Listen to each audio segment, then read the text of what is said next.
Cześć, witam Was w kolejnym filmiku na kanale, a witam Was kadrem tego pięknie świecącego się tramwaju linii numer 24, który możecie podjechać na jarmark bożonarodzeniowy w Poznaniu.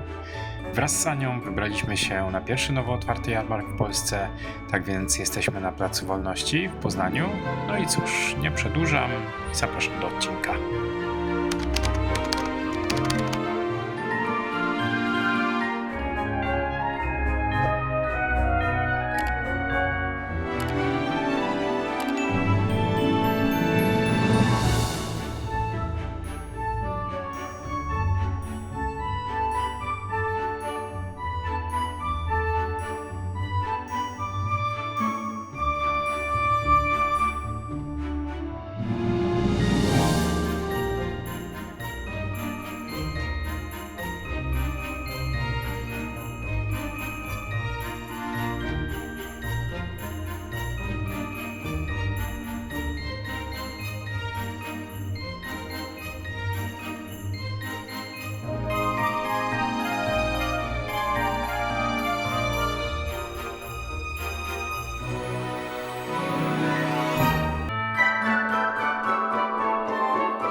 Nie bylibyśmy sobą, gdybyśmy nie powiększyli swojej kolekcji kubków bożonarodzeniowych.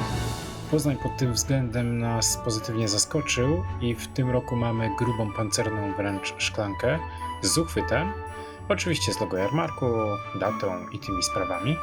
Zakupiliśmy sobie gorące kakao z bitą śmietaną i porównując ją do innych jarmarków, zgodnie uważamy, że plasuje się w czołówce najlepszych. Winka ze względu na to, że byłem kierowcą, nie próbowałem. Moja Ania za winkami również nie przepada, dlatego nie powiem Wam, jak ono wypadło, a jeżeli mieliście okazję spróbować, podzielcie się w komentarzu swoją opinią.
Jak będziecie na jarmarku, koniecznie wejdźcie do gospody na piętro z balkonem widokowym. Zapewniam Was, że widoki są zacne. A jeśli chodzi o ten filmik, to by było na tyle. Zostawcie łapkę w górę, jeśli uważacie, że było ok.